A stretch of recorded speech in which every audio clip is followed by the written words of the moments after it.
which says, what are the responsibilities of a woman over her husband?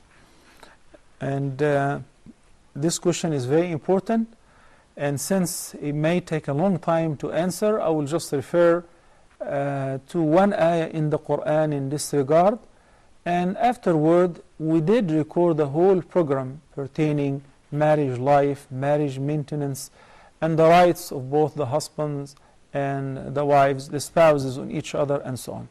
The ayah says, وَلَهُنَّ مِثْلُ الَّذِي عَلَيْهِنَّ بِالْمَعْرُوفِ. So there are duties and rights.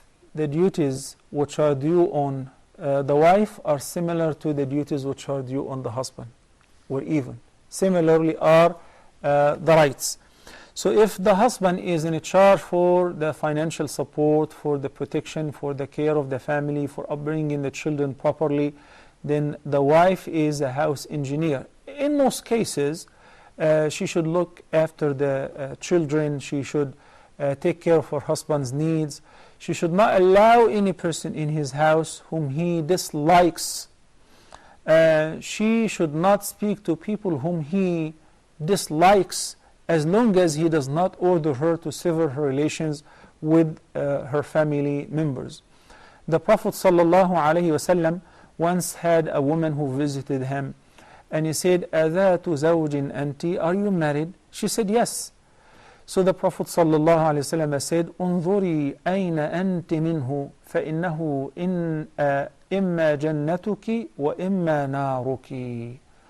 Well, you have to understand that your husband is going to be either your paradise or your fire of hell, which means how you deal with your husband will determine whether you will be in paradise or otherwise. وَالْعِيَاذُ بِاللَّهِ. In another hadith, the Prophet ﷺ gives a bishara, a glad tiding to the wives and to the married women. Meanwhile, he reminds them with their responsibilities. He said, إِذَا صَلَّتِ الْمَرْأَةُ خَمْسَهَا وَأَطَاعَتْ زَوْجَهَا وَحَفِظَتْ فَرْجَهَا. If the woman does a few things, in one narration 5 things, in one narration 4 things, if she offers the 5 daily prayers, if she fasts during Ramadan, if she obeys her husband, if she guards and protects her chastity, then it will be said to her, enter paradise from whichever gate you desire. Enter Al-Jannah from which gate you choose. It will be said to her, ادخلي الجنة من أي أبوابها شئت. What an honor! But this is a task that requires the person to be committed lifetime. أطاعت زوجها means she obeys her husband. This obedience is not absolute, because he is not God and he is not infallible. The obedience in the commands, which are number 1 legal, number 2 affordable. Because if Allah subhanahu wa ta'ala says, لا يكلف الله نفسا إلا وسعها, how can then for a man to ask another human being to do something beyond their capacity, or it will burden them? Okay? And the command has to be ma'ruf, has to be something legal. If this is the case, and the wife obeys her husband, she takes care of her household, وَالْمَرْأَةُ فِي بَيْتِ زَوْجِهَا رَاعِيَةٌ وَمَسْئُولَةٌ عَنْ رَعِيَّتِهَا. One hand does not clap, brothers and sisters. There's got to be 2.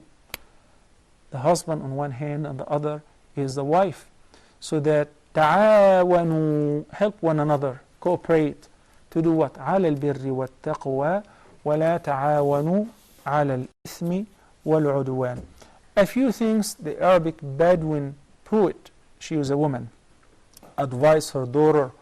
It's a beautiful advice. I wish I can share it with you entirely, but it's not possible now. She says that make sure that your husband would not find but a good smell from you, so that if you know that he's coming home tired from work around 2 or 3, you should be finishing cooking and your kitchen work before that. So when he enters, you would only find the good fragrance, the good smell, not the onions and the garlic and all of that. All of us are full of shortcomings and errors, but this is a reminder, as I'm saying. And she also said that make sure that you do not starve him. Why? Because you are busy talking to somebody on the phone, involved in backbiting and slander for a couple hours. That's why he didn't get to cook. Or you were shopping.